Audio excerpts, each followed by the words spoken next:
Friends, देखो आज हम करेंगे चैप्टर नंबर फर्स्ट क्लास 8 वर्ग और घन क्वेश्चन नंबर 5 तक हम पिछली वीडियो तक कवर कर चुके हैं।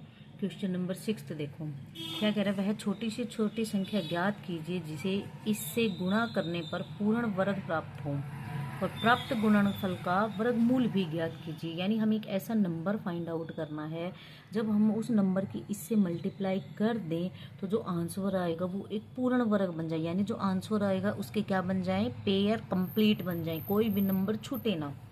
ठीक है, फिर उसका क्या निकालना, वर्गमूल। वर्गमूल का मतलब जो हमने पेयर बनाए उन पेयर में से एक एक नंबर लेना और उनकी मल्टीप्लाई कर देनी, तो हमारे पास क्या निकल के आ जाएगा, वर्गमूल निकल के आ जाएगा।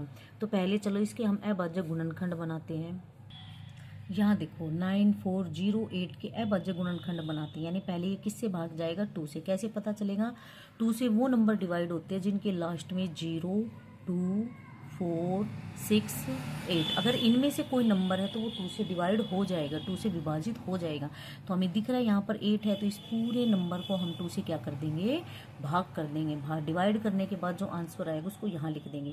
अब हम देखेंगे कि इसके भी लास्ट में 4 है, यानी इनमें से ही कोई नंबर है, तो इसको फिर 2 से डिवाइड कर देंगे। डिवाइड के बाद इस आंसर को यहाँ लिख देंगे। ऐसे ही हम डिवाइड करते चलेंगे, यहाँ तक 2 से डिवाइड हो जाएगा तो ये आंसर आ जाएगा। अब देखो ये 3 से डिवाइड करेंगे। कैसे पता चलेगा 3 से डिवाइड होगा, हम जो भी नंबर दे रखे हैं उसके डिजिट जो दे रखे हैं 1 + 4 + 7, यानी उनके डिजिट्स का क्या करेंगे, सम करेंगे, ऐड करेंगे। 7 और 4 11, 11 में 1 ऐड करेंगे, कितना आ गया, 12। अब हम देखेंगे क्या 12 3 से डिवाइड हो रहा है, हाँ हो रहा है, तो हम इसको 3 से डिवाइड कर देंगे, ये हो जाएगा। 3 से डिवाइड करने के बाद आंसर क्या आएगा, 49। और 49 फिर किससे डिवाइड होगा, 7 से। 7 से डिवाइड करेंगे तो ये आंसर आएगा। ये फिर इसको फिर 7 से कर देंगे ये। तो यानी जो ये नंबर था इसके अभाज्य गुणनखंड ये आ गए। यानी 2 हमारे पास जितनी बार आए उतनी बार लिख दिया, 3 1 टाइम आए और 7 2 टाइम्स। अब हम देखते हैं इसके पेयर बनाते हैं, पेयर बनते हैं या नहीं। एक पेयर बन गया 2 का, दूसरा भी पेयर बन गया, तीसरा भी बन गया, 3 एक्स्ट्रा दिख रहा है और 7 का भी पेयर बन गया। यानी अब हमारे पास क्वेश्चन में पूछ रहा था कि किस संख्या से मल्टीप्लाई करें, किस संख्या से गुणा करें, तो हमें वो संख्या मिल गई। हमें 3 दिख रहा है ना, 3 एक्स्ट्रा है, तो हम क्या करेंगे, इस पूरी में 3 से ही क्या कर देंगे, मल्टीप्लाई, और इधर भी क्या कर देंगे, हम 3 से मल्टीप्लाई कर देंगे। ठीक है, तो आंसर क्या आ जाएगा, 3 से गुणा करने पर। इसमें पूछ रखा है ना किस नंबर से गुणा करने पर यह पूर्ण वर्ग बन जाएगा, तो आंसर क्या आ जाएगा, 3 से गुणा करने पर। क्योंकि देखो सबके पेयर मिल गए, सिर्फ 3 का ही नहीं पेयर बन रहा था, तो हमें तो पेयर बनाना है पूर्ण वर्ग बनाने के लिए। तो पेयर बनाना है तो हम 3 से मल्टीप्लाई कर देंगे। ठीक है, अब आंसर क्या आएगा, वर्गमूल क्या आएगा, यानी हर पेयर में से एक एक नंबर उठा लेना है। इस पेयर में से एक नंबर उठा लेंगे 2, इसमें इस पेयर में से भी एक नंबर उठा लो 2, इसमें से भी एक नंबर उठा लो 2। अब 3 का भी हमने पेयर बना दिया तो एक 3 आ जाएगा, 7 का भी पेयर बन गया, एक 7 आ जाएगा, और इन सब की मल्टीप्लाई करके हम यहाँ लिख देंगे। 2 दूनी 4, 4 दूनी 8, 8 16 13 24, और 24 की 7 से हम अगर मल्टीप्लाई करेंगे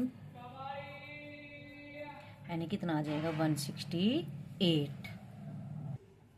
ठीक है, तो यानी 3 से मल्टीप्लाई करने पर ये पूर्ण वर्ग बनेगा और इसका वर्गमूल क्या आ जाएगा, 168। यानी जब हम 168 का स्क्वायर करते हैं तो हमारे पास ये अभाज्य गुणनखंड आएंगे। इसका मतलब है ये। अब हमारे पास नेक्स्ट क्वेश्चन है, निम्नलिखित संख्याओं के वर्गों के मध्य कितनी संख्याएं हैं। ठीक है, यानी अगर हम 16 का वर्ग करते हैं, 16 का स्क्वायर करते हैं और 17 का स्क्वायर करते हैं तो उनके बीच में कितनी संख्याएं आएंगी वो बतानी है।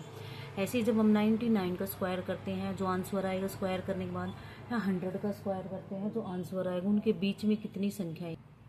तो अब देखो जब भी हमारे पास कोई दो क्रमागत संख्याएं होती है, क्रमागत का मतलब जो लगातार, जैसे 2 और 3, 3 और 4, 15 और 16, 17 और 18, 19 और 20, लगातार कोई भी दो संख्याएं होती है, जब हम उनका वर्ग करते हैं और वर्ग करने के बाद में उनके बीच में कितनी संख्याएं होती है, 2n का मतलब जो हमारे पास छोटा नंबर है, एक मान लो n संख्या है और दूसरी क्या है, n+1। जैसे ये 4 है तो ये क्या हो जाएगी, 5। अगर ये 10 है तो ये क्या हो जाएगी, 11। ठीक है, तो इनके बीच में कितनी, इनके वर्गों के बीच में कितनी संख्याएं होती है, 2n। यानी जो छोटा वाला नंबर होता है उसकी 2 से मल्टीप्लाई कर दूं। जैसे 6 और 17 के वर्गों के बीच में निकालें, यानी 16 का स्क्वायर और 17 का स्क्वायर जब हम करते हैं तो उनके बीच में कितनी संख्याएं हैं, हम ऐसे इनका स्क्वायर करके भी हम निकाल सकते हैं, उसमें ज़्यादा टाइम लगेगा। लेकिन हमारे पास अब डायरेक्ट फॉर्मूला है कि 2n यानी 16 और 17 में n की वैल्यू क्या है 16, जो इनमें छोटा नंबर है सिर्फ वही, ठीक है। और जो लगातार है सिर्फ उन्हीं के लिए निकाल सकते, ये नहीं है कि 16 और 19 के वर्ग के बीच में, तब ये फॉर्मूला 2n वाला काम नहीं करेगा, ये सिर्फ क्रमागत संख्याओं के लिए ही है, ठीक है। तो n की वैल्यू क्या हो जाएगी 16, यानी 16 की 2 से मल्टीप्लाई करेंगे तो 32 संख्याएं क्या आ जाएंगी हमारे पास इनके बीच में। ऐसे ही नेक्स्ट क्वेश्चन है 99।